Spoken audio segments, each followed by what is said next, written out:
ओम शांति। तो सवेरे विशेष हम लोगों ने सुना था हम कैसे स्वराज्याधिकारी के द्वारा स्वराज्याधिकारी बन करके हम अपना परिवर्तन कर सकते हैं। तो कैसे इंद्रियों का दरबार लगाना है, क्या क्या करना है, उसके बारे में डिटेल में बताया था। राजाओं की निशानी बताई थी, कितनी 4 निशानी बताई थी। पहली बात, राजा जिस शहर में रहता है सब उसका कहना मानते हैं, अर्थात जिस शरीर में हम रहते हैं सभी इंद्रियां हमारा कहना माने, वो है राजा। दूसरी बात बताई थी राजा की दूसरी निशानी, जो तन से, मन से, धन से, हर प्रकार से सेवा करता है। क्योंकि कहते भी जहां हमारा धन होगा वहां हमारा मन होगा। ये बाबा ने हमें अपना भाग्य बनाने के लिए, सफल बनाने के लिए, तो राजा बनने के लिए हर प्रकार से हमें सेवा करनी है। तीसरी बात को कौन सी बताई थी? शिकार करनी है, अर्थात हमें महीने में एक को बीके जरूर बनाने। अगर नहीं बनाते हैं इसका मतलब दुनिया में भी कहते हैं ना, वारिस बनाना पड़ता है, तब बाप का ऋण क्या होता है? चुक्त होता है। इसी तरह यहाँ भी अगर हमने भी आप समान नहीं बनाए किसी को, इसका मतलब हमारा परमात्मा ने जो हमारे उपकार किया है, हमें बनाया, उसका हमने ऋण चुकता नहीं किया। केवल सुनना नहीं, अपने आप को ठीक नहीं करना, लेकिन औरों को भी हमें ये करना है, तब प्रजा बनेंगे। और साथ में चौथी बात कौन सी सुनाई थी? आम के संस्कार। जैसे आम के संस्कार है वही संस्कार हमें भी करना है, और साथ में आत्मिक स्थिति बनानी है। और उसके लिए अमृत वेला का योग, क्लास के पहले योग, और साथ में मुरली के पहले मुरली यहाँ सुनना, ये 3 चीजें ब्राह्मण के लिए बहुत ही इंपॉर्टेंट है। तो ये थी सवेरे की क्लास। अभी एक बहुत अच्छा विषय पर चर्चा करेंगे, हमारी स्थिति बिगड़ती क्यों, स्थिति बिगड़ने के कारण प्लस उसका निवारण, इसके बारे में चर्चा करेंगे। क्योंकि जिसकी स्थिति शक्तिशाली है उसका पद ऊंचा है, जिनकी स्थिति शक्तिशाली है वो रोने वालों के आंखों के आंसू पोंछ सकेंगे। जिनकी स्थिति शक्तिशाली है संगम युग में उनको अति इंद्रिय सुख का अनुभव होगा। जिनकी स्थिति शक्तिशाली है वायुमंडल बनाने की सेवा कर सकेंगे। हमारा पुरुषार्थ का लक्ष्य है स्थिति को कैसे बनाना? शक्तिशाली, दिन प्रतिदिन चढ़ती कला में जाना। लेकिन चलते चलते हमारी स्थिति क्यों बिगड़ते हैं? उसका पहला कारण है परचिंतन, किसी के दोष देखना। जो एक दूसरे के दोष देखता है, अवगुण देखता है, उसकी स्थिति क्या होते हैं? बिगड़ जाते हैं। इसलिए संगठन में हम रहते हुए भी एक दूसरे के दोष ना देखना, अवगुण ना देखना। उसने ज्ञान समझा। जो दूसरे के अवगुण देखता है फिर इधर उधर सुनाता है, वायुमंडल को खराब करता है, उसने ज्ञान को समझा ही नहीं, ड्रामा को समझा ही नहीं, कर्म गति को समझा ही नहीं। हर एक का पार्ट अपना अपना है। ये तो कहते हैं ना, आए थे हरि भजन करने के लिए, उठने लगे कपास। आए थे अपनी उन्नति करने के लिए और दूसरों को देखना शुरू किया। स्थिति बिगड़ने का सबसे बड़ा कारण है ये दोष देखना, अवगुण देखना।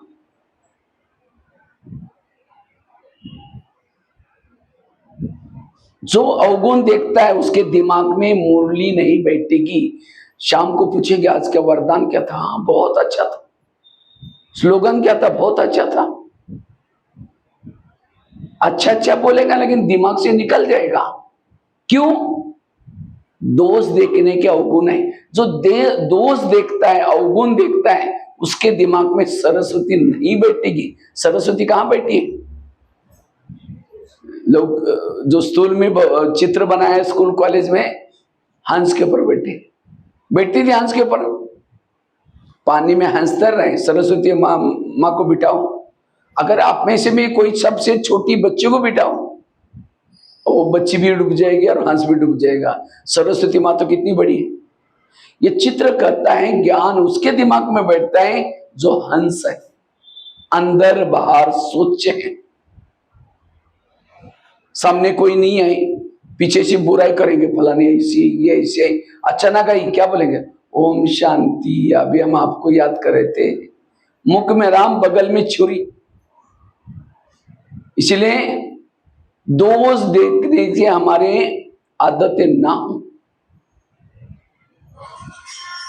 जो परचिंतन करता है उसके बुद्धि को ताला लग जाता है, याद रखना। उसका विचार सागर मंथन नहीं करेगा, चलेगा। उसको जो विचार सागर नहीं, ज्ञान के बुद्धि के अंदर ज्ञान नहीं, उसको खुशी कैसी होगी, योग कैसा लगेगा? इसलिए किसी के भी दोष ना देखो, अवगुण ना देखो, स्थिति बिगड़ने का। अब समझो किसी के घर में जाओ, उनके बच्चे भी बेटा है, बाप भी बेटा है, बच्चों को कहेंगे बच्चे ठीक नहीं, नालायक है, ऐसा है वैसा है, और बाप को कहेंगे आप बहुत अच्छे, आप कितने अच्छे। बाप कहेगा पहले तुम यहां से भाग जाओ, तुमने मेरे बच्चों की गिलानी की, तुम मेरे बच्चा बोलता है। क्योंकि हर माँ बाप को अपना बच्चा क्या होता है? प्यारा होता है।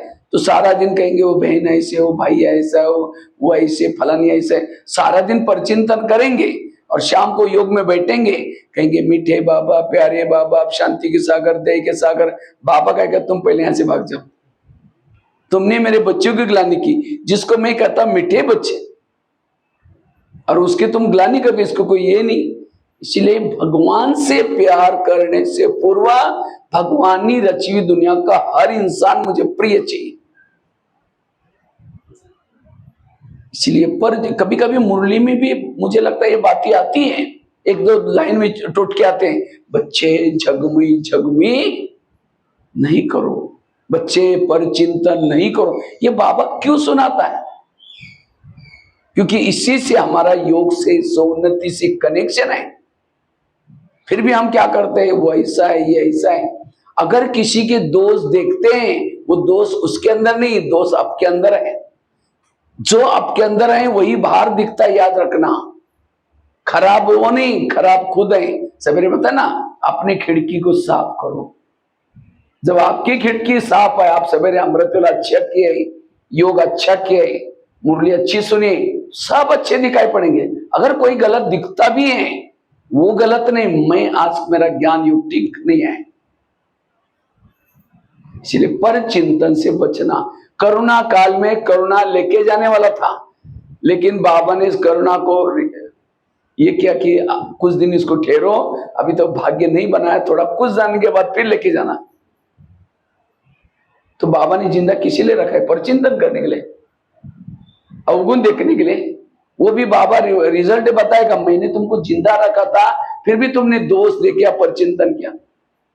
इसलिए पर चिंतन से बचना। अब कोई वॉमिटिंग करता है, उल्टी करता है, वो कहां करता है?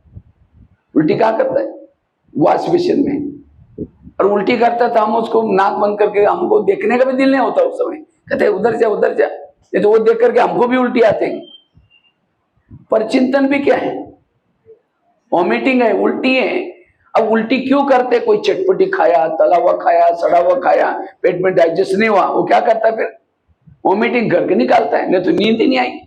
इसी तरह सारा दिन जो चटपटी बातें सुनता है, इधर उधर की बातें सुनता है, उसके दिमाग में बैठेगा नहीं, बुद्धि से क्या हो जाएगा? चैन नहीं आएगी। और जब तक बाहर नहीं निकालेगा तब तक उसको चैन ही नहीं आएगी। और बाहर कहाँ निकालते? किसी को सुनाएंगे, और कहां सुनाते? उल्टी किस में करते हैं? वॉश बेसिन में। तो परचिंतन में भी, परचिंतन भी क्या करते हैं? कान में। कान कोई वॉश बेसिन तो नहीं है ना, वैसे कान का आकार कैसा? सुंदर सा वॉश बेसिन है, बीच में एक नली भी है, और हर एक का वॉश बेसिन फिक्स है। जब तक उसको नहीं सुनाएंगे नींद ही नहीं आएगी, चैन ही नहीं आएगी। दुनिया में तो कोई उल्टी करता है तो हम क्या करते हैं, उसको भगाते हैं, और यहाँ कोई ऐसी बातें सुनाता है, और क्या हुआ, उठ के भी जा रहे, बैठो ना, चाय पानी पी के ना, बताओ ना क्या हुआ। ये ऐसी बातें हमारी भावना, क्योंकि परचिंतन करने से, दोष देखने से हमारी भावनाएं बिगड़ जाती हैं। और याद रखना, भावना और योग इसका बहुत गहरा कनेक्शन है। जितनी अपनी सेंटर के लिए भावना अच्छी, बहनों के प्रति भावना अच्छी, मधुवन के प्रति भावना अच्छी, परिवार के प्रति भावना अच्छी, उतना योग अच्छा। जो अंदर बाहर सोचे, अंत में बाबा उसके ही दिल में बैठेगा। अर्जुन के रथ में कृष्ण बैठा, क्यों? 18 दिन लगा उसको स्वच्छ बनाने के लिए। फिर भी क्वेश्चन करता, ये कैसे हो सकता है, ये कैसे हो? लास्ट में अपना रूप दिखाए, मैं तेरे को कहने वाला कौन। इसी तरह 87 वर्षों से बाबा हमें स्वच्छ बना रहे, किसी लिए? हमारे दिल में मिटाने के लिए। अभी तो हम पहले ही जो गंदा किया उसको स्वच्छ नहीं बनाया, दोबारा अस्वच्छ बनेंगे तो।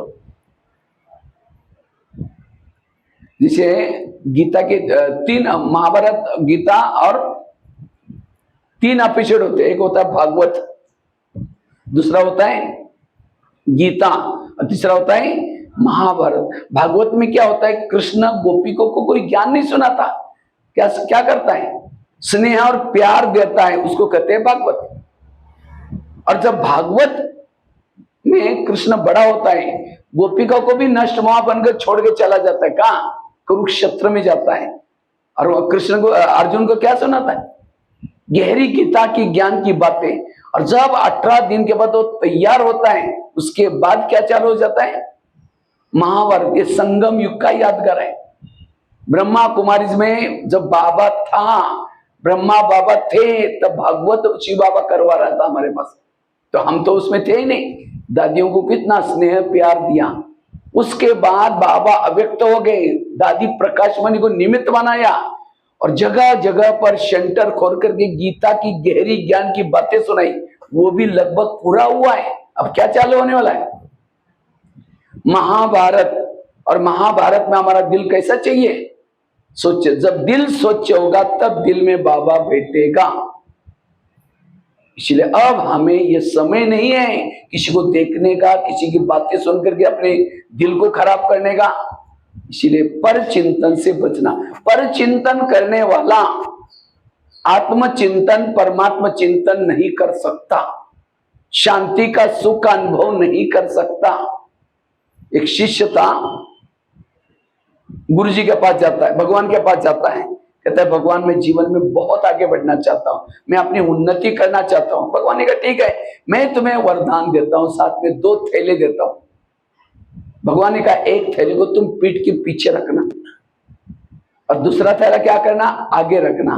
और भगवान ने कहा जो पीठ के पीछे थैला है, तुम्हारे आस पास पड़ोसी में जो भी लोग हैं, मित्र संबंधी, उस सभी के अंदर जो भी बुराई है, दोष है, उसकी चिटकियां बना करके मैंने पीछे डाली।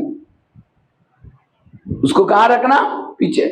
और आगे वाला जो थैला है, तुम्हारे अंदर खुद के अंदर जो बुराई है, दोष है, उसकी चिटकी बना करके रखी। लेकिन भगवान ने कहा दूसरे की बुराई को, थैले को कहां रखना, पीछे रखना, देखना नहीं, उसके बारे में सोचना नहीं। और तुम्हारे अंदर जो बुराई है उसको खुला रखना, पीछे वाले थैले को बांध करके पीछे रखना, उसको देखना नहीं, किसी को सुनाना नहीं, उसके बारे में सोचना नहीं। और आगे वाला जो थैला है, तुम्हारे खुद के दोस्त की जो चिटकियां डाली है, जब भी टाइम मिलता है हाथ डालो, निकालो कि मेरे अंदर क्या दोष है, और उसको परिवर्तन कर लो। बस तुम्हें सुख शांति सब मिलेगा। जाओ, ये मेरा वरदान है। वरदान दिया, शीशे चला गया। कुछ साल के बाद वो शीशे क्या करता है, पीछे का थैला आगे करता और आगे का थैला, जैसे थैले उल्टे किए उसके वरदान भी उल्टे हो गए। फिर भगवान के पास आता है, कहता है भगवान मुझे सुख मिला ही नहीं, मुझे शांति मिली नहीं। भगवान ने कहा अच्छा, तुमको जो मैंने थैले थे उसको कहां रखा? कहता है भगवान कई बार ऐसा हुआ, मैंने पीछे का थैला कई बार आगे किया, ये मेरे से भूल हो गई। भगवान ने कहा यही तुम्हारे दुखों का कारण है। ये कहानी किसी और की नहीं, किसके? हमारी है। हम भी यहाँ आते हैं, जब आते हैं तो हमारी उन्नति होना शुरू हो जाते हैं, लेकिन जैसे ही आते कहेंगे यहाँ जो पैसे देते ना उसको ही ज्यादा क्या करते, फलानी ऐसी है वो ऐसे, कुछ ना कुछ दोष देखेंगे, कोई आकर के सुनाएगा, भावना बिगाड़ देंगे, भावना बिगड़ी योग खत्म। इसलिए आज से हमें किसी के भी दोष नहीं, किसी को भी देखते हुए भी ना देखो। नहीं तो बाबा कहते मेरे अच्छे अच्छे बच्चे, और एक लाइन आती है कभी मुरली में, मेरे अच्छे अच्छे बच्चे थे, बहुत सेवा करते थे, ज्ञान योग करते थे, लेकिन आज वो आई नहीं, चले गए। कहां गए और क्यों गए? उन्होंने यहां आकर के किसी के दोष देखना शुरू किया, इसीलिए वो चला गया। तो आपके साथ ऐसा ना हो जाए। मैं खुद 30-40 साल से देख रहा हूं, कई तो अच्छे अच्छे थे, बहुत नशा थी, बहुत ज्ञान योग करते थे, सेवा भी करते थे, लेकिन आज वो यज्ञ में ही नहीं चलेगी। क्यों? यहां उन्होंने आकर के दोष देखा। ये मार्ग बड़ा कठिन है, संभल करके चलना है। भगवान किसी को चुनता है, ऐसे वैसे को नहीं चुनता। इसलिए भगवान जब विशेषता देखता, हम किसी के अवगुण क्यों देखे, दोष किसी को क्यों देखे? और जो बिना दोष नहीं देखता वो जीवन में आगे बढ़ता ही जाता है। एक तो होता है कोयला का व्यापारी, दूसरा होता है हीरे के व्यापारी। और कोयला हीरा खानी दूसरी नहीं होती, एक ही खाने में मिलता है। कोयला का व्यापारी कहां रहता है? उसका घर देखो, हाथ भी काला, मुंह भी काला, कपड़े भी काले, जिसको बेचे वो भी काला, झोपड़ी में रहता है। और हीरे वाला कहां रहता है? महल में रहता, अच्छा कोठी में रहता है। तो आपको कौन सा व्यापारी बनना है? हीरे के व्यापारी बनो। जो दोष देखता है, वो दोष देखता है, उसके अंदर हीरे भी तो हैं, अच्छे गुण भी तो हैं। तो हीरे के व्यापारी बनो, कोयले के व्यापारी मत बनो। नहीं तो जिसको सुनाएंगे उसका भी टाइम वेस्ट किया, उसकी भी भावना बिगाड़ी, पाप कर्म किया। इसलिए पर चिंतन से बचना।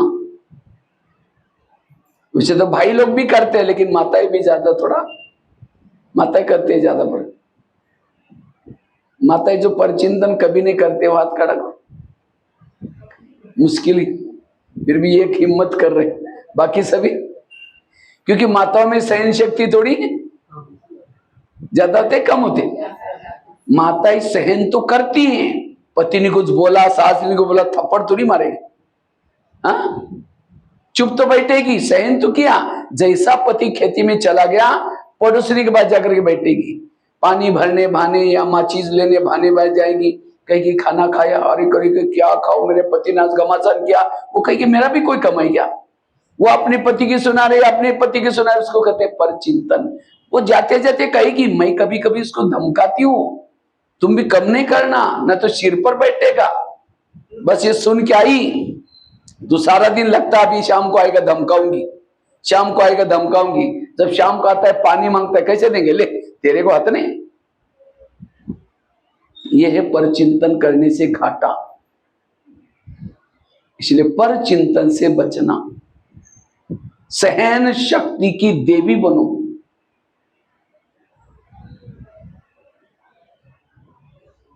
अन्यथा जैसे ज्ञान में चलते चलते आप भी फिर कोई ना कोई कारण बनेगा यहां से आउट। भावना बिगड़ी तो कैसे आएंगी? जो ज्ञान सुनाते हैं, मुरली सुनाते हैं, उनके प्रति हमारी भावना ये है, तो मुरली कैसी, मुरली नहीं हो तो और ही लगेगा बातें। एक और एक घटना में सुनाता हूं, एक सत्संग चलता था, तो उस सत्संग में बहुत सारे लोग आते थे। तो एक दिन शिष्य गुरुजी को कहता है, गुरुजी मुझे एक वरदान चाहिए। तो गुरुजी ने कहा क्या वरदान चाहिए? कहता है मेरे बारे में सबके दिल में क्या चलता है मैं जानना चाहता हूं। तो गुरुजी ने कहा ठीक है, मैं उसके लिए तुम्हें वरदान देता हूं और साथ में एक छड़ी देता हूं। छड़ी मतलब मांत्रिक डंडा देता हूं। तो मांत्रिक डंडा दिया, वरदान दिया, और कहा कि जब भी किसी के दिल में तुम्हें कुछ देखना चाहते हो, क्या चल रहा है तुम्हारे बारे में, तो छड़ी को दिल में रखो, तुम्हारे दिल में रखो और उस व्यक्ति का नाम लो तो पता चलेगा। तो छड़ी दी, वरदान दी, शिष्य चला गया। लेकिन अचानक शिष्य को याद आया, पहले मैं गुरुजी की चेकिंग करता हूं, गुरुजी के दिल में मेरे बारे में क्या चलता होगा। और ऐसा करके क्या करता है वो, छड़ी को दिल में लगाता है, गुरु जी का नाम लेता है तो थोड़ी छड़ी काली होगी। जैसी छड़ी काली होगी उसको लगता है गुरु जी के अंदर मेरे बारे में कालापन है, इनको गुरु जी बना करके फायदा क्या।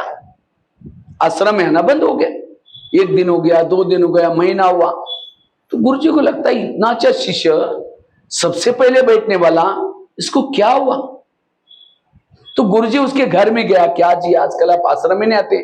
नहीं जी आजकल तो घर में मेहमान आते हैं, मेरी तबीयत थोड़ी ऊपर नीचे है और आजकल तो पढ़ने का समय है, बच्चों की परीक्षा चल रहे हैं, ऐसा कुछ ना कुछ बहाना बनाता है।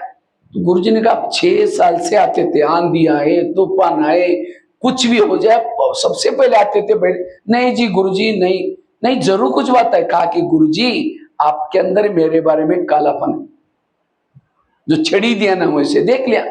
तो गुरुजी ने कहा अच्छा ये बात है क्या, लेकिन तुमने देखा कि तुम्हारे अंदर औरों के बारे में कितना कालापन है? कहा कि नहीं देखा। देखो शिष्य ने छड़ी को दिल में लगाया, अपना नाम लिया, पूरी छड़ी काली। गुरु की कितनी काली थी? थोड़ी सी काली, अपनी काली देकर के पूरी काली थी, अपनी काली देकर के शर्म आई, सिर झुकाया। तो गुरुजी ने कहा कोई बात नहीं, मैं भी जब आश्रम में आया था शुरू में मेरी छड़ी पूरी काली थी, लेकिन मैंने तपस्या करके सेवा करके दान पुण्य करके इतनी बची आई, और मैं तो कर ही रहा हूं, मैं आश्रम में रहता हूं, लेकिन तुम मेरे को देख करके आश्रम में नहीं आओगे, छोड़ दोगे, जो तुम्हारी 6 साल से जो सफेद बन रहे वो भी काली हो जाएगी। तब वो शिष्य को शर्म आई, सिर झुकाया। गुरुजी ने कहा कोई बात नहीं, कल से फिर से आया करो, बड़ों की कमजोरी मत देखना, ये कहानी भी किसी और की नहीं, ये भी हमारी है। हम भी यहाँ आते आते आते हमारी जो पतित आत्मा थी, काली आत्मा थी, पावन बनना शुरू हो जाते हैं, लेकिन जैसे ही यहाँ आते हैं बहनों के संपर्क में आएंगे, भाई कोई ना कोई दोष देखेंगे, और दोष देखने से भावना निगेटिव बन जाती है। अगर भावना निगेटिव बन गई, फिर बहनें पूछेगी भी क्या बात है आजकल आप आते नहीं? नहीं जी थोड़ा घर में मेहमान है, मेरी तबीयत है, ऊपर नीचे है, कुछ ना कुछ बहाना करेंगे, नहीं आएंगे तो घाटा किसका हुआ। आज जिसके दोष देख रहे हैं वो योग लगा रहे, पुरुषार्थ कर रहे, ज्ञान में चल रहे हैं, वो तो निकल जाएगी उनकी थोड़ी सी। इसलिए बाबा कहते बच्चे किसी के भी दोष ना देखो, अवगुण ना देखो, ये पुरुषार्थ को ढीला करने वाली बात है। कौन सी? पर चिंतन, दोष देखना। इसलिए आज से ये प्रतिज्ञा करो, मुझे किसी के दोष, सब आगे हाथ करेंगे। प्यारे बाबा ये संगम युग चल रहा है, संगम युग के अनमोल समय चल रहा है, तो इस संगम युग में कभी भी हमें किसी के दोष नहीं देखेंगे, किसी का भी परचिंतन नहीं करेंगे, किसी के दोष को देखते हुए भी नहीं देखेंगे, परचिंतन करके वायुमंडल खराब नहीं करेंगे, परचिंतन से मुक्त बनेंगे। ठीक है, धन्यवाद। बस इस हाथ को अभी लाज रखना। कई कहते हम करते नहीं, कोई आकर सुनाता तो क्या करें, क्यों सुनाता है? हम कहते अच्छा अच्छा और क्या हुआ, अच्छा अच्छा और क्या हुआ, तो सुनाने वालों को इंटरेस्ट आता है। मुझे गुलजार दादी के साथ रहने का 10 साल मौका मिला, तो मैं दादी की एक वंडरफुल विशेषता एक देखी, दादी के जोन इंचार्ज थी, तो कभी कभी दादी के पास बहनें भी आती थी उस दिल्ली के अलग अलग जगह से, तो कई बार बहन दादी मेरे को पहले से प्रोग्राम देती थी, भगवान भाई आज ऐसी ऐसी बहनें आने वाले हैं, उसका भी तो आप भोजन बना लेना। तो बहनें भोजन करने के लिए आती थी, मैं पूछता था दादी के साथ मिलना तो हो गया? कहते हाँ मिले तो, लेकिन दादी ने बात ही नहीं किया। मैंने कहा ऐसे कैसे हो सकता है दादी बात नहीं। मैंने कहा किसी की कुछ कंप्लेन तो नहीं कर रहे थे? हाँ वही छोटी सी बहन है, उसकी कुछ बातें सुना रही थी। मैंने कहा उसकी विशेषता दादी को नहीं सुनाया, 2 बजे उठती है, पोछा लगाती है, ये करती है। दादी को किसी की कमजोरी सुनाते थे, दादी हाँ भी नहीं करती थी, ना भी ऊपर चली जाती। लेकिन हम क्या करते, अच्छा अच्छा अच्छा और क्या हुआ, तो हमने भी कुछ उसका देखा, वो भी मिक्स कर देंगे। इसीलिए आज से हमें आज ही बाबा कहते जीते जी मर जाओ, तो आप मरे जिंदे? हाँ मरे हुए, अब मरे हुए को महिमा करो, क्या आप मर गए लेकिन जिंदगी में बहुत कुछ किया, कमाल है आपकी, वो मुस्कुराता है, वाह मेरी महिमा हो रही। अब उसको गाली दो, तुम तो अच्छा ही मर गए, बेकार थे, कमाल है ये, तो कहता है क्या बात है, मैं सुन रहा हूं। अब उसकी ग्लानी करो, महिमा करो, इसको कहते हैं मरे हुए। आज हमें हमारी कोई बुराई करता है, 15 दिन से बात नहीं करते, इसका मतलब जिंदे हैं। इसलिए मराठी में कहते हैं मेले शिवाय स्वर्ग दिसत, इसलिए जीते जी मर जाओ। जीते जी मरना अर्थात पर चिंतन से बचना, किसी के भी दोष ना देखना, तो स्थिति बिगड़ने का ये पहला कारण है। बाबा कहते हैं बच्चे जो परचिंतन करते हैं वो वायुमंडल को खराब करते हैं। जैसे कोई फैक्ट्री है, धुआं निकालते हैं तो गवर्नमेंट क्या करता है, उसको बंद करता है। मुश्किल से चालू किया था लेकिन बंद हो गया। इसी तरह बाबा भी क्या है, ईश्वरी गवर्नमेंट है। जब आप परचिंतन करेंगे, बाबा ऊपर से देखेगा, परम महाराष्ट्र के कौन सी फैक्ट्री से धुआं निकाल रहे, तो उसके फैक्ट्री को क्या करेगा फिर, 63 जन्मों से मंदिर में जाके भगवान मेरा ताला खोलो, भगवान मेरा ताला खोल दिया, धुआं निकालना शुरू कर दिया। इसलिए कभी भी परचिंतन का धुआं नहीं निकालना। दूसरी बात है, हमारी स्थिति क्यों बिगड़ती है, जब हम ईश्वरीय नियम और मर्यादा का उल्लंघन करते हैं, स्थिति बिगड़ती है। तो ईश्वरीय नियम और मर्यादा प्रमाण कितना परसेंटेज चलते होंगे आप लोग, कितना चलते हैं?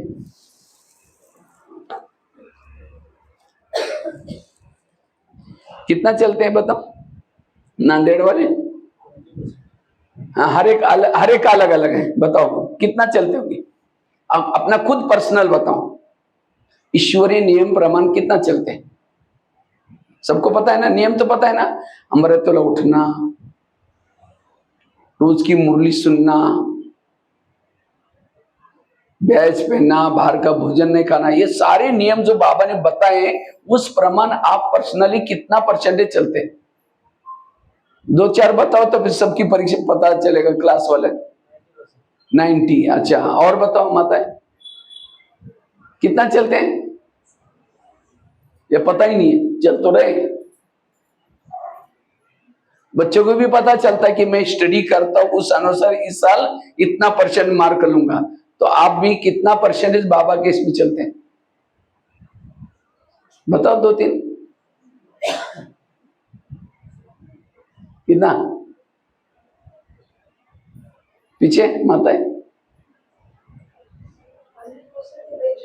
नहीं, 100% तो नहीं, 100% उसी के कितना, मतलब 80, 90, 60, 70, 50, 60%, अच्छा 60, हाँ, और 70। आजकल कई नियम किसको समझते हैं, अमृतवेला उठना, मुरली सुनना, बाहर का भोजन नहीं खाते। अब समझो अमृतवेला उठे लेकिन झुटका लगाते हो कि आधे मार्क कट, मुरली सुनी लेकिन आधा घंटा पहले योग नहीं किया, आधे मार्क उसके कट हो गए। मुरली सुनी लेकिन सारा दिन उस मुरली प्रमाण चले ही नहीं, आप केवल सुने, फिर भी आधे मार्क कट हो गए। थियरी के मार्क कम होते हैं, कि सुनने के मार्क कम है, उसको प्रैक्टिकल में करने के मार्क ज्यादा होते हैं। इसलिए कान का नियम है, मन, अगर ये है ज्ञान की गहराई।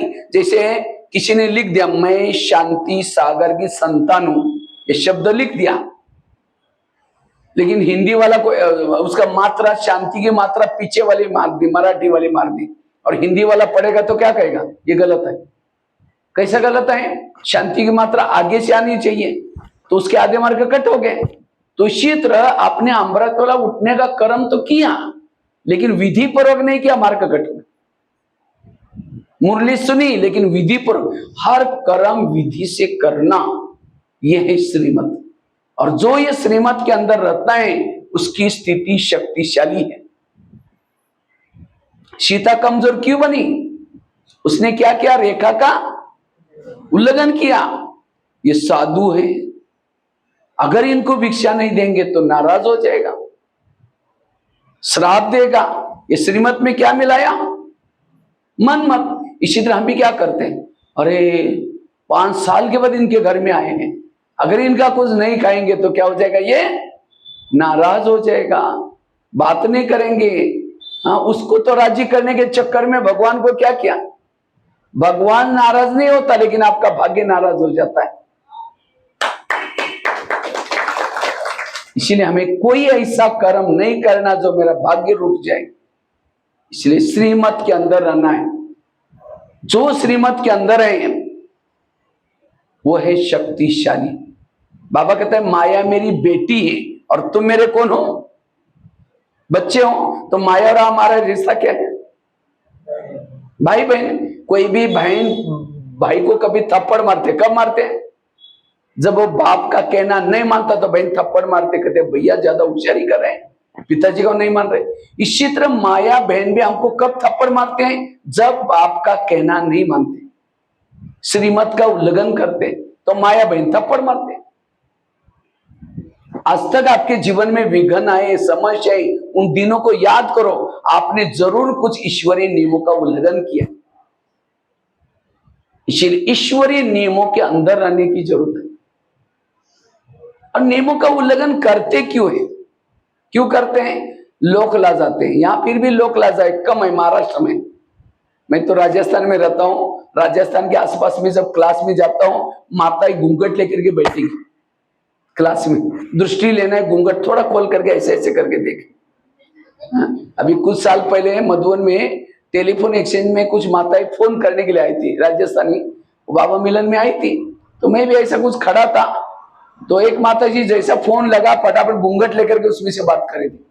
तो मैंने फोन पूरा होने के बाद पूछा, माता जी आप घूंघट से बात क्यों कर रहे थे, कहते ससुर जी से बात कर रहे थे ना। मैंने कहा ससुर जी कहाँ रहते, कहते जयपुर में रहते।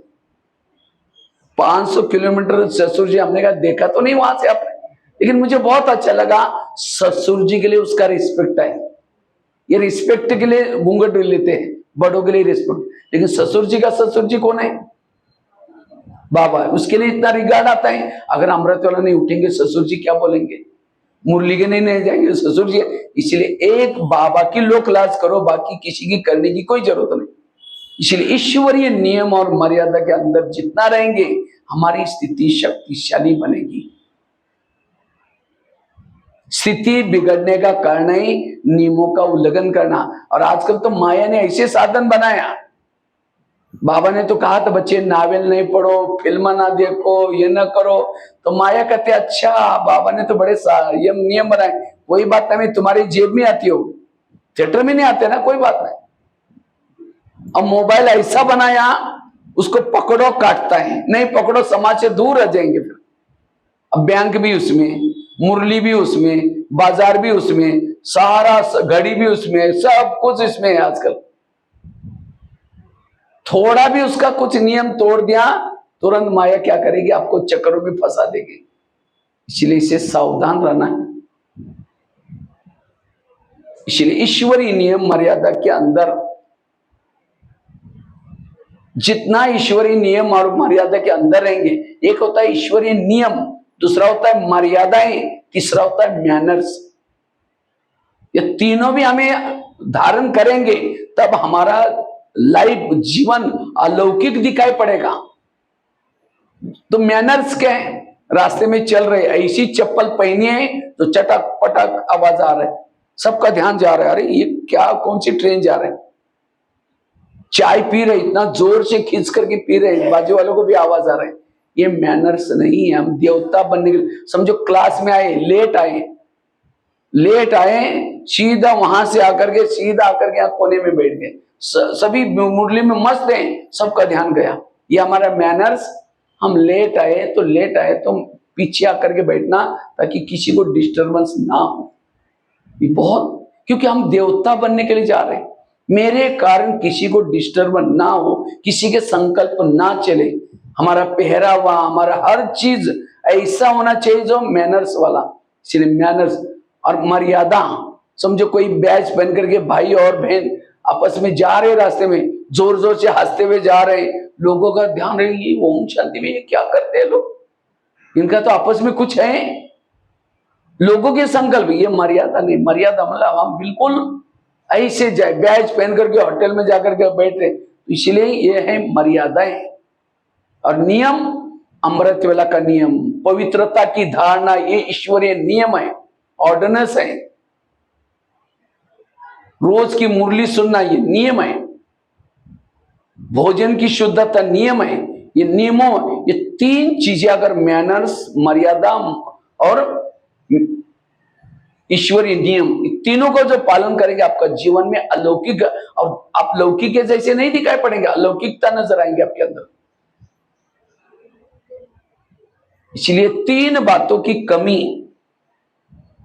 इसके कारण कभी कभी हमें लोक लाज आते हैं। हमें अभी लोक लाज नहीं करनी है। लोग इस संसार में कैसे घोड़े पर बैठने में नहीं देंगे, पैदल चलने में नहीं देंगे। अगर यहां आएंगे तो बोलेंगे अरे क्या ओम शांति में जाते हैं, ब्रह्मा कुमारी में जाते हैं, वहां खाना, बाहर का खाना नहीं खाते, ब्रह्मचर्य, ये कोई लाइफ होते है क्या? ठीक है, कल से यहाँ आना बंद कर दो। अरे सफेद ड्रेस पहना है, ये कैसे दिखता है अवतार, ये कोई? ठीक है, कल से बाल खुला करके, एक सिगरेट लेकर के, पैंट पहन करके गली में घूमो, तो क्या बोलेंगे? अरे ये कौन सा अवतार करके आ? कोई पूजा पाठ करो, कोई भक्ति करो। वो ये करेंगे तो भी, तभी बोल रहे थे, अब वो करेंगे तो भी बोल रहे थे। इसलिए कहते ना, ऐकावे जगाचे करावे मनाचे नहीं श्रीमताचे, फटाफट मना के बोलते। ये मनाचे वो दूसरे का है, दुनिया का है। श्रीमत क्या कहता है? दुनिया की सुनो। दुनिया में ऐसे लोग हैं, घोड़े पर बैठने में नहीं देंगे, पैदल चलने में नहीं देंगे। इसलिए ऐसा काम करो जिसे भगवान खुश हो जाए, ऐसा काम करो जो हमारा नियम मर्यादा बन जाए। इसलिए ईश्वरीय नियमों मर्यादा की कमी, कईयों को तो आलस आता है, हम बहुत दिनों से ज्ञान में चल रहे हैं, एक आधी दिन मुरली मिस हुआ तो क्या हुआ? अंत समय तक हमें नियम और मर्यादा के अंदर रहना है, ईश्वरीय नियम मर्यादा का पालन करना है। इसके लिए लोक लाज नहीं करनी, और जितना नियम मर्यादा के अंदर रहेंगे उतना शक्तिशाली बन सकेंगे। माया आपका कुछ भी बिगाड़ नहीं सकेंगी। दो बातें हो गई। तीसरी बात है, हमारी स्थिति क्यों बिगड़ते हैं? तीसरा कारण है, चलते चलते हम देह भान में आ जाते हैं। जब देह भान में आ जाते हैं, हमारी स्थिति क्या होते हैं? बिगड़ जाते हैं। इसलिए हमेशा कौन सा भान रखो? आत्मा का भान रखो। मैं आत्मा हूं, मैं आत्मा हूं। जितना आत्मा की स्मृति में रहेंगे, आपकी स्थिति शक्तिशाली रहेगी।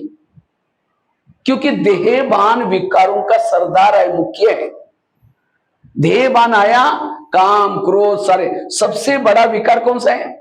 देहभान। राम रावण का युद्ध चलता है, राम रावण का एक सिर काटता है, सिर को तो कट जाता है, दोबारा जुड़ जाता है, फिर काटता है, फिर जुड़ जाता है। विभीषण आता है और राम के कान में दो चार बातें सुनाता है, कहता है ऐसा नहीं मरेगा, उसके नाभि में तेल लगाओ। जब नाभि में तेल लगा, रावण क्या हो गया? मर गया। इसी तरह आज हम भी रावण को मारने में लगे, कोई 2 साल से, कोई 3 साल से, लेकिन नहीं मर रहा है। क्यों? हम क्या करें? कभी काम का गला काटते, कट तो जाता है, महीने 2 महीने में फिर जुड़ जाता है, फिर काटते फिर जुड़ जाता है। इसलिए आपके कान में सुना रहा हो, रावण के गले नहीं काटो, उसके नाभि में तेल लगाओ। नाभि अर्थात देह का भान।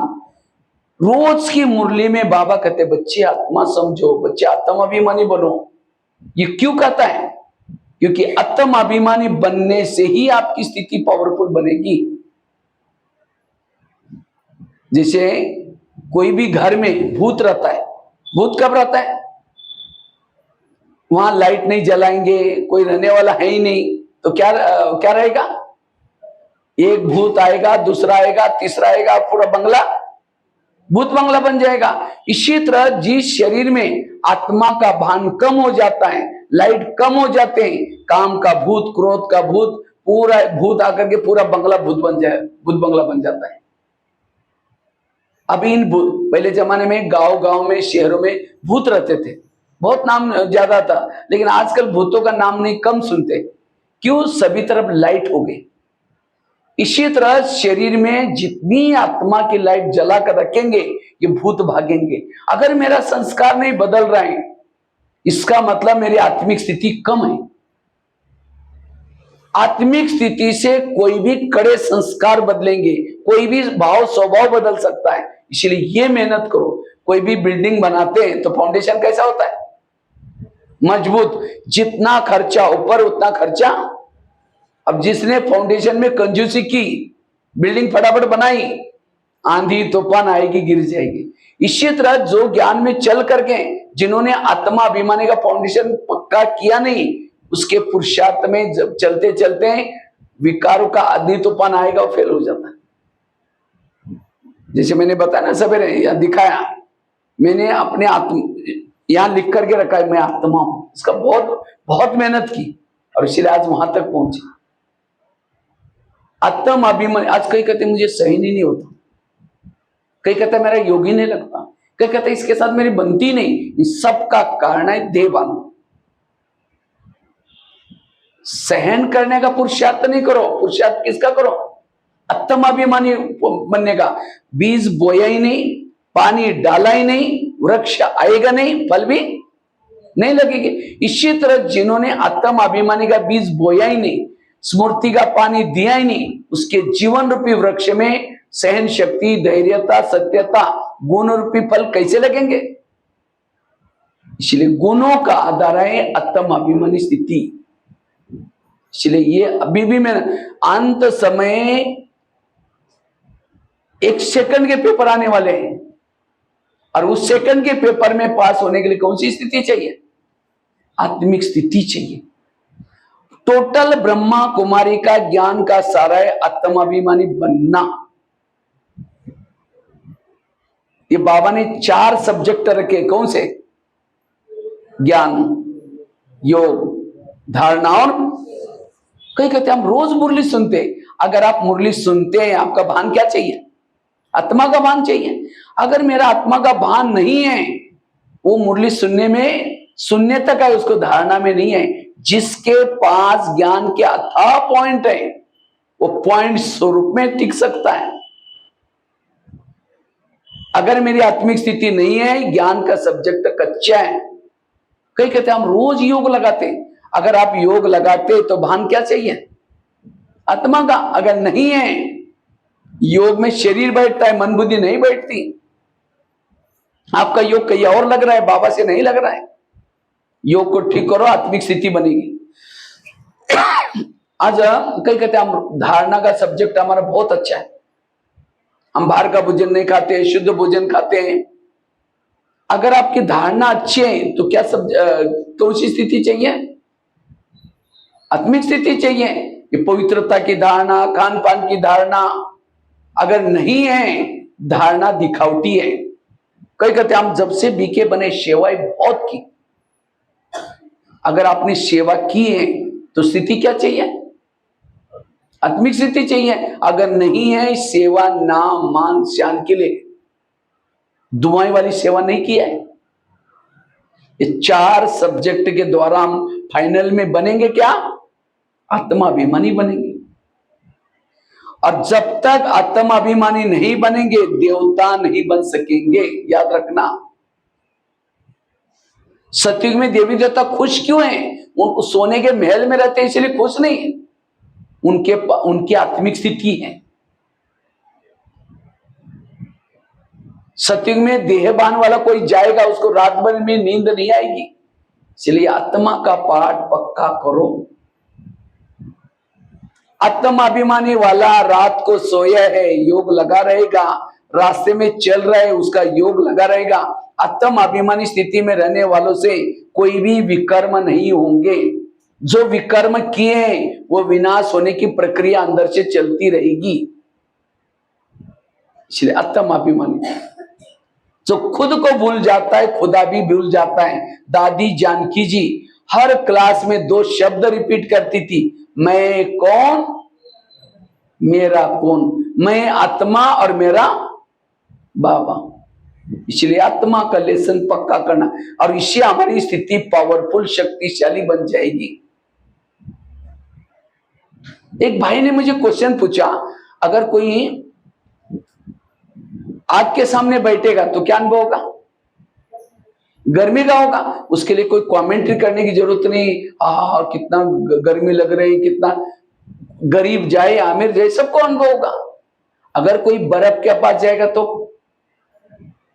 ठंडी का अनुभव होगा, उसके लिए भी कोई कमेंट्री करने की जरूरत नहीं है। इसी तरह उसने कहा अगर कोई बाबा के सामने जाए उसको क्या अनुभव होना चाहिए? सर्वशक्तिवान बाबा के सामने कोई बैठेगा तो शांति का, शक्ति का, आनंद का। लेकिन कहता है मैं 4 घंटा मधुबन में बाबा आया था, सामने बैठा था स्टेज के पास, बहनों से रिक्वेस्ट करके मैंने जगह ली थी सोफे के पास, 4 घंटा बैठा लेकिन मुझे कोई अनुभव नहीं हुआ। ऐसा क्यों हो गया? प्रश्न पूछा। तो मैंने उसको एक एग्जाम्पल दिया, बड़ा सा चुंबक है और चुंबक के सामने कोई लोहे के टुकड़े डालो, क्या हो जाएगा? खींच लेगा। इसका मतलब चुंबक ऐसा है, पावरफुल है। लेकिन लोहे के टुकड़ों को बड़े से कपड़े के थान के अंदर, बहुत बड़ा कपड़ा है, उसके अंदर लपेट लपेट लपेट लपेट करके फिर रखा हुआ है, हिलेगा? अंदर है लोहे के टुकड़े लेकिन तो भी हिलेगा नहीं, मतलब चुंबक खराब है। चुंबक अच्छा है, वो लोहे के टुकड़े को हमने कहां डाला है? कपड़े के अंदर। इसी तरह बाबा भी सर्वशक्तिवान चुंबक है, लेकिन हम देह भान के कपड़े के अंदर लपेट करके बैठेंगे सामने, मैं इंजीनियर हूं, मैं ये हूं, मैं ये हूं, कोई अनुभव नहीं होगा। इसलिए अनुभव का आधार है आत्मा अनुभव। ये आत्मा का पाठ पक्का करो। अंत समय में प्रकृति के पेपर आएंगे, इविल सोल्स के पेपर आएंगे, खान पान के पेपर आएंगे, आपस में संबंधों के पेपर आएंगे, पुराने संस्कारों के पेपर आएंगे। सभी तरफ के पेपरों में पास होने के लिए कौन सी स्थिति चाहिए? ये आत्म अभिमानी स्थिति बड़ी जरूरत है। और इसलिए अगर स्वयं को शक्तिशाली बनाना है तो क्या बनो? आत्म अभिमानी बनो, अशरीरी बनो, विधेयी बनो। विश्व पर राज्य करना है, आपकी लाइट कहां तक जानी चाहिए? विश्व तक जानी चाहिए। अब कोई ऐसा काम नहीं करना जो मेरा आत्मा का वोरा कम हो जाए। थोड़ा योग लगाया वोरा बढ़ जाता है, थोड़ा अमृत वाला अच्छी की वोरा बढ़ जाता है, थोड़ा सेवा की वोरा बढ़ जाता है, थोड़ा बैठ कर परिचिंतन किया वोरा कम हो जाता है, थोड़ा नियम संयम तोड़ दिया वोरा कम हो जाता है। इसलिए आत्मा का वोरा बढ़ाना, लाइट को बढ़ाना, ये हमारा पुरुषार्थ है। इसलिए आत्म अभिमानी स्थिति का अभ्यास। सीता के सामने जब रावण आता है, वो माचिस जला करके रखते तिली, रावण उसको टच भी नहीं करता।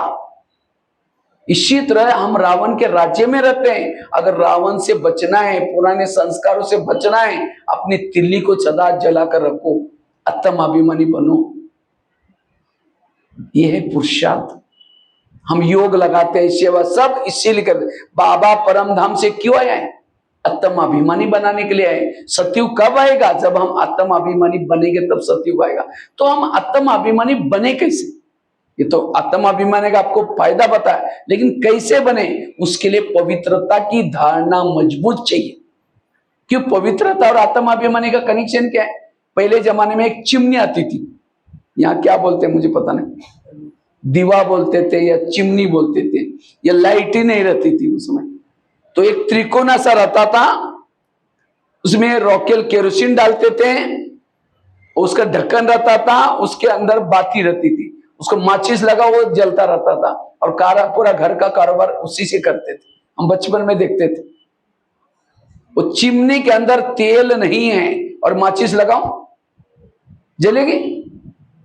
नहीं जलेगी। पूरा डब्बा भी खत्म हो जाएगा तो भी वो फ्लेम नहीं जलेगी। इसी तरह अगर योगी योग में बैठा है, उसके चारों तरफ से बैकग्राउंड बनाओ। योगी भी क्या है? एक लाइट है, एक दीवा है, और इस दीवे के अंदर तेल क्या है? पवित्रता। जितना शरीर में पवित्रता है, कहने की जरूरत नहीं, मैं आत्मा हूं, अपने आप दीपक जलेगा। इसलिए पवित्रता को हमें मनसा वाचा कर्मणा, माया दिन रात आपके पीछे लगे, किसी ने पवित्रता को लेने के लिए। पवित्रता ये आपके दो पंख हैं, इससे आप ऊपर जा सकते परम ये पंख काटने नहीं दो। और इसके लिए कई साधन उसने बनाया, इससे बचना। अच्छा समझो दिवे के अंदर तेल है लेकिन बीच में बाती नहीं है, माचिस लगाओ, फ्लेम जलेगी?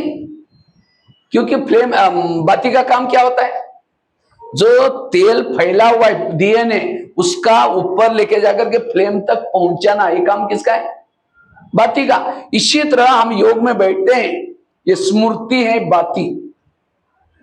बाबा कहता है बुद्धि मेरे में लगाओ। क्यों ऊपर लगाना है? जब जितना बुद्धि ऊपर होंगी हमारे शरीर की पवित्रता कहां जाएगी? ऊपर जाएगी, उससे फ्लेम जलेगी। फ्लेम का भोजन है केरोसिन, आत्मा का भोजन है पवित्रता। जितनी पवित्रता आत्मा तक पहुंचेगी निरंतर दीपक जलता रहेगा। और ये पवित्रता जिसने योग में यूज की उसको अपवित्र रहने के लिए कोई भी नहीं, तो कहीं ना कहीं से स्थूल में निकल जाएगी या गुस्से में जाएगी, कोई क्रोध आएगा, दृष्टिवृत्ति जाएगी। क्यों? हमने पवित्रता को योग में यूज नहीं कर रहे। इसलिए हमें तपस्या करनी है, रोज अमृतवेला का 1 घंटा करना ही है। दूसरा, क्लास के पहले आधा घंटा योग करना ही है, नुमा शाम का करना ही है, ट्रैफिक कंट्रोल। और जितना 2-3 घंटा योग करेंगे आपकी पवित्रता कहां जाएगी?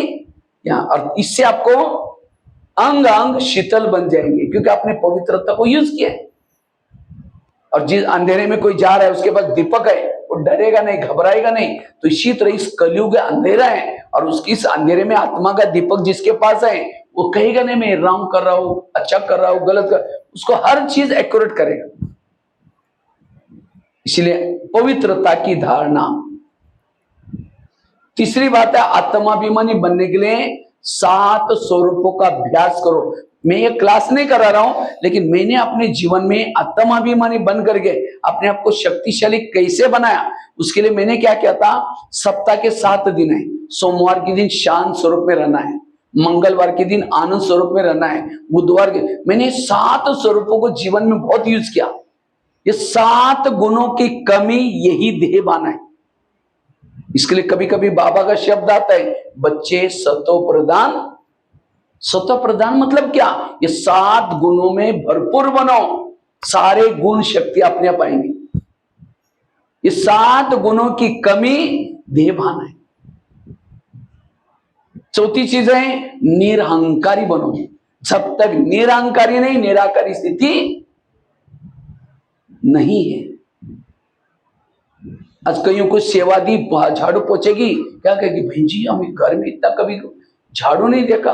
और यहाँ कोई हम झाड़ू लगाते समय कोई देखेगा, गली वाले क्या कहेंगे, और इतनी घर की बड़ी माता झाड़ू लगा रहे, ये भी क्या है? अभिमान है। कहीं हमारा घर देख करके, पोजीशन देख करके हमको सेवा देना।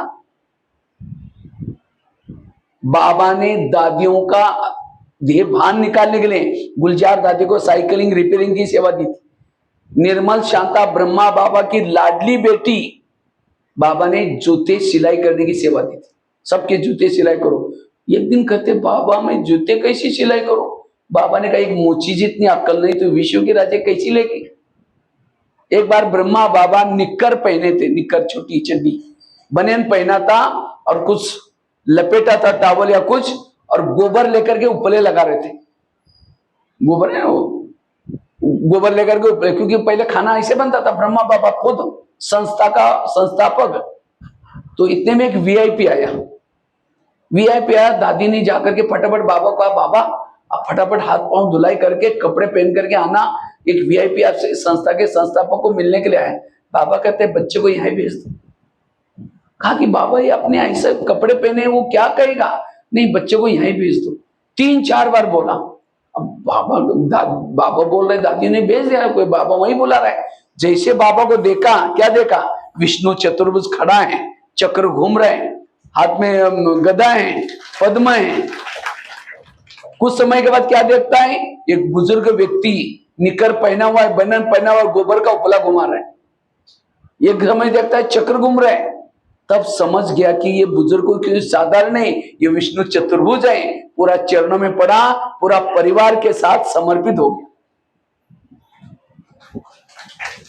ये है निरहंकारी। इसलिए निरहंकारी जितना बनेंगे, कोई भी दो प्रकार का अभिमान है, एक तो आत्माभिमान, दूसरा देहभान। दो प्रकार के मैं है, एक झूठे में, दूसरे असली में। झूठे में क्या, मैं पैसे वाला हूं, मैं धनवान हूं, मैं ये हूं, मैं ये हूं, ये झूठे मुकुट है। और जो झूठे स्वरूप में रहता है आत्मिक स्वरूप में नहीं टिक सकता।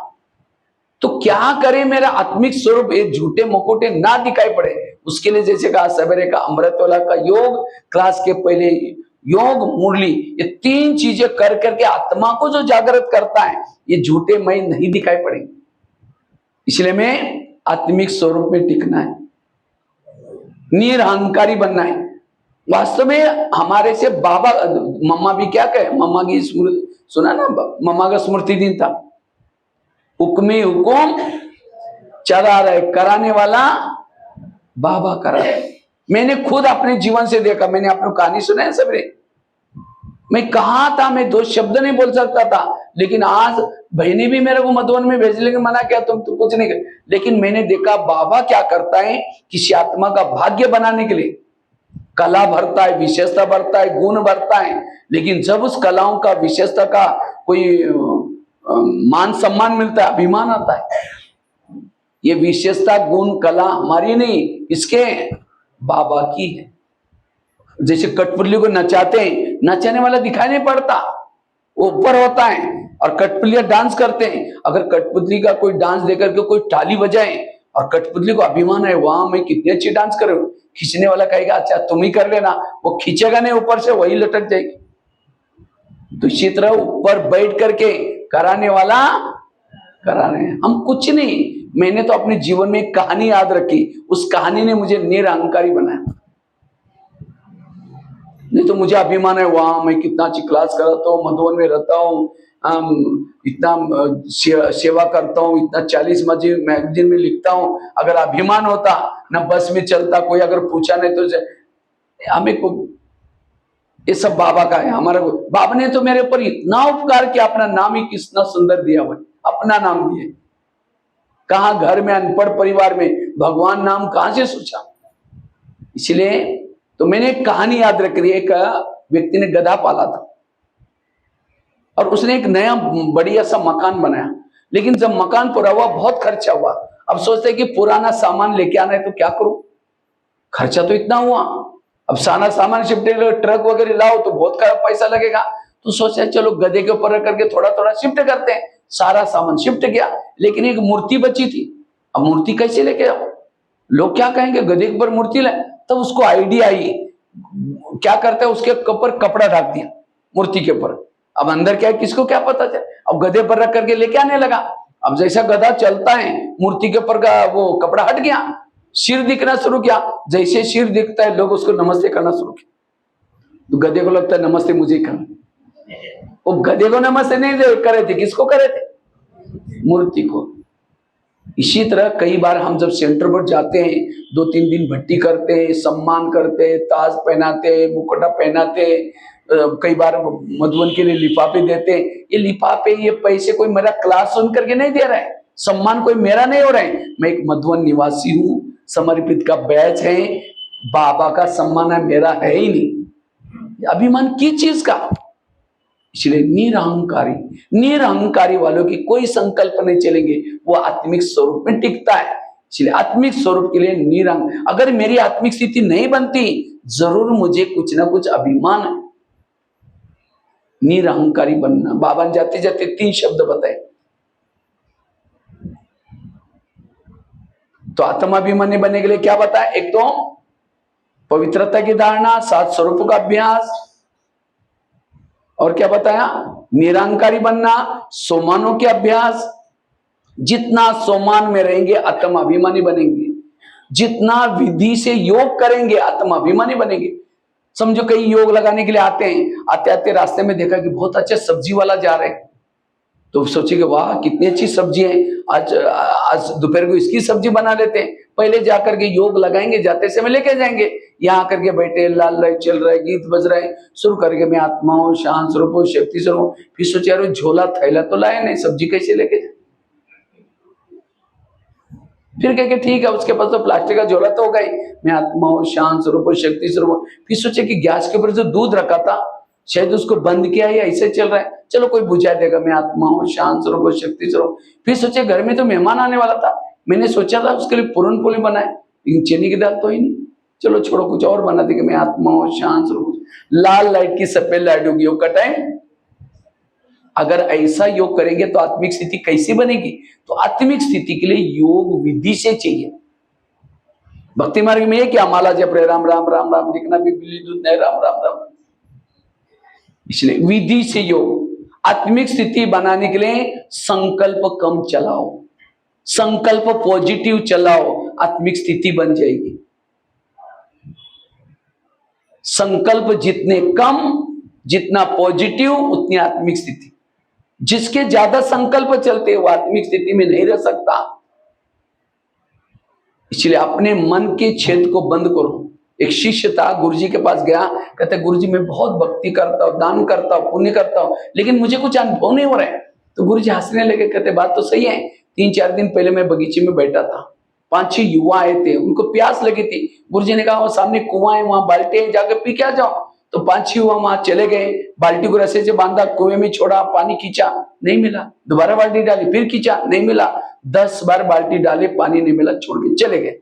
कुआं था, बाल्टी थी, रस्सा थी, सब कुछ था, लेकिन फिर भी पैसे गए। क्यों? बाल्टी को छेद थे। वो बाल्टी कैसी थी? इसी तरह वो तो कुएं के पास गए, आप कहाँ हैं? अगर आपके पास मन रूपी बाल्टी भी है, बुद्धि रूपी रसा भी है, मन को छेद है, अनुभव नहीं होगा। तो व्यर्थों से बचे रहो। नहीं तो मराठी में कहा होता ना, आंध्र दर्द्यान कुतरा। थोड़ा सा योग लगाया, अमृत वेला किया, सारा दिन मन ने व्यर्थ सोच लिया, सारा खाली, मन के छेद को व्यर्थ सोचना बंद, तब आत्मा अनुभूति कर सकेंगे। आत्मा अभिमानी बनने के लिए रोज, जैसे बाबा ने कहा शरीर तुम्हारी गाड़ी है, आत्मा उसका क्या है? ड्राइवर है। गाड़ी का ड्राइवर सारा दिन गाड़ी को घुमाता है, रात को कहां लगाता है? गैरेज में। और गाड़ी के अंदर नहीं सोता, सोने के लिए कहां जाता है? अपने घर में जाता है। इसी तरह हमने शरीर रूपी गाड़ी को सारा दिन घुमा करके रात को कहां लगाना है? बेड रूपी गैरेज पर लगाओ, और सोने के लिए कहां जाओ? घर में। लेकिन हम क्या करते? गाड़ी के अंदर ही सो जाते। हाँ, कल से फिर उठना है, बर्तन मांजना है, फिर इसने ऐसा बोला वैसा बोला, इसी में सो गए। और इसीलिए आत्मिक भान का अनुभव नहीं होता। इसलिए रोज ये अभ्यास करना। शरीर क्या है? एक सोने का डब्बा लिया, सोने का डब्बा, सोने के डब्बे के अंदर आपके आंखों के सामने उसके अंदर कुछ लेट्रिन डाल दिया, रोज रोज फेंकते उसको डाल दिया, और कुछ हड्डी मांस निकाल करके वो भी डाल दिया, जो खांसी करने में जो कप निकलता वो भी डाल दिया, और सोने के डब्बे को पैक करके आपके हाथ में दिया, और कहा इसको देखते रहना, और सदा लेकर के अपने दिल में लगा कर रखना। जब कभी टाइम मिलता है उसको प्यार भी करना, चुंबन भी ले लेना उस डब्बे का। क्या कहेंगे? नहीं नहीं, उसके अंदर क्या है हमको पता, हमको नहीं चाहिए सर, ऐसे बोलेंगे ना। तो शरीर क्या है? भले ऊपर से गोरी सी चमड़ी है सोने जैसी, लेकिन इसी शरीर में लेट्रिन भरा हुआ है, कप भरा हुआ है, हड्डी मांस भरी है। और 10 बार आईना तोड़ते रहेंगे, मैं कितनी अच्छी हूं, मैं कितनी अच्छी हूं। अगर शरीर में अच्छी है तो क्या है? आत्मा अच्छा है, बाकी शरीर कुछ भी अच्छा नहीं। इसलिए आत्मा को देखो, आत्मा से बात करो, स्थिति शक्तिशाली बनेगी। स्थिति कमजोर होने का कारण है देह का भान। इसलिए आत्माभिमानी स्थिति का अभ्यास अपनी अवस्था को शक्तिशाली बनाने के लिए जरूरी है। और उसके लिए जो मैंने कुछ बातें बताई, अगर ये आप करते हैं तब आप आत्माभिमानी बन सकते हैं। आत्माभिमानी वाला निरंतर योगी है। ये गीत है ना, यही कहीं बाबा नजर नहीं आते। किसको नजर नहीं आते? देह बान वालों को बाबा नजर नहीं आता। इसलिए आत्मिक बान में रहना, यह है वर्तमान समय का पुरुषार्थ। तो 3 बातें सुनाई। पहली बात कौन सी सुनाई? पर चिंतन से बचना। दूसरी कौन सी सुनाई? श्रीमत और मर्यादा का पालन करना। और तीसरी आत्माभिमानी। वैसे तो और से बहुत सारी बातें कहीं और कहीं जाना था, इसलिए 7:15 तक बोला था, इसलिए यही पूरा करेंगे। आप लोग 10 मिनट योग करके फिर जाएंगे, ठीक है? ओम शांति।